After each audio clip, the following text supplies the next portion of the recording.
Hola, soy Guillermo Acosta, investigador del Instituto de Investigaciones Antropológicas de la UNAM, responsable del Laboratorio de Prehistoria.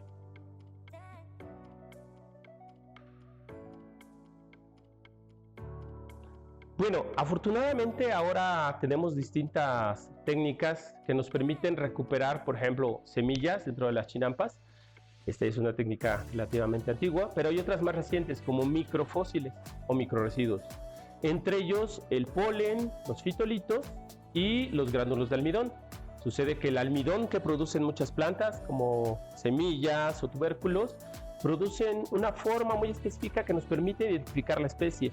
Eso ahora nos ayuda a entender que dentro de las chinampas se cultivaba maíz, aunque no parece haber sido el cultivo principal, pero estamos encontrando que probablemente el principal cultivo fuera, entre otros, además de distintas verduras, sobre todo lo que ahora llamamos quelites, ¿sí?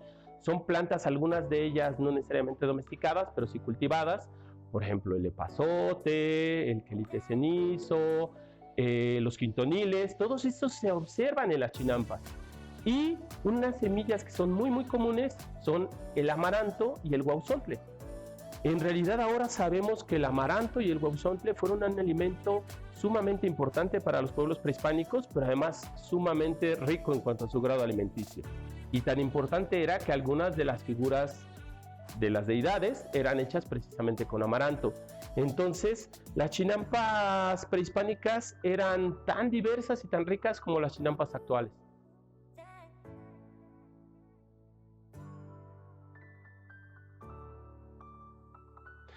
Pues en realidad fue muy útil por distintas razones.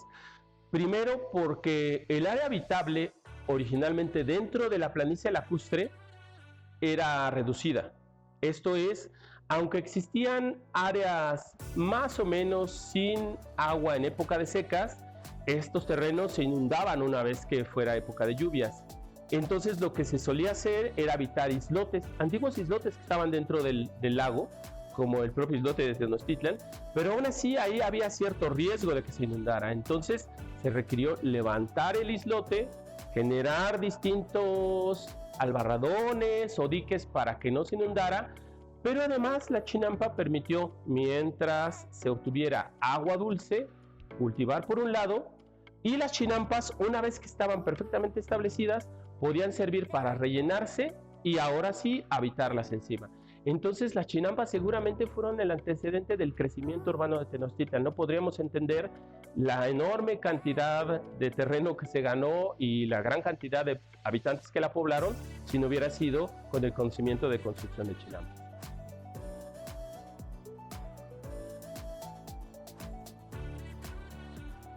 Sí, de hecho tenemos evidencia. Bueno, por ejemplo, Tenochtitlan, ¿no? Obviamente en las áreas donde existió el islote debe haber sido un poco más, digamos, sólido el terreno para poder construir, por ejemplo, una gran pirámide, pero en zonas como Mexicalcingo y en Xochimilco lo que estamos encontrando es que se hacían sistemas de pilotes, ¿sí? Se metían grandes estacas muy profundo y eso es, por ejemplo, el mismo efecto que como si uno caminara sobre raquetas en la nieve y le daba un sostenimiento. No solamente los pilotes, en Mexicalcingo, por ejemplo, se construían cajones. Sobre los cajones ya se ponían adobes u otros rellenos y eso le daba estabilidad a un terreno que era, pues, por naturaleza inestable. Entonces ellos nos llevan mucha delantera para saber o entender cómo construir en un área pantanosa con un terreno difícil de construir. Pues nada más entender que las chinampas pues no son solamente un elemento muerto, ¿no? Del pasado. En realidad las chinampas persisten en las comunidades chinamperas también. Si nosotros vamos a Xochimilco, a Mixquic, a Tláhuac, vamos a ver comunidades que siguen persistiendo, cultivando en las chinampas, intentando recuperarlas, intentando mantener ese sistema tradicional y que pues debemos de apoyarlas de distintas maneras, primero apreciándolas y después apoyando y pagando lo justo a los productores de estas áreas.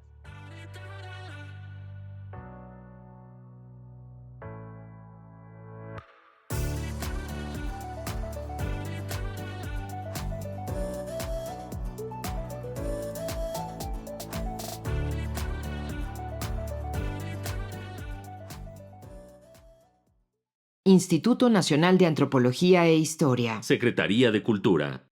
Gobierno de México.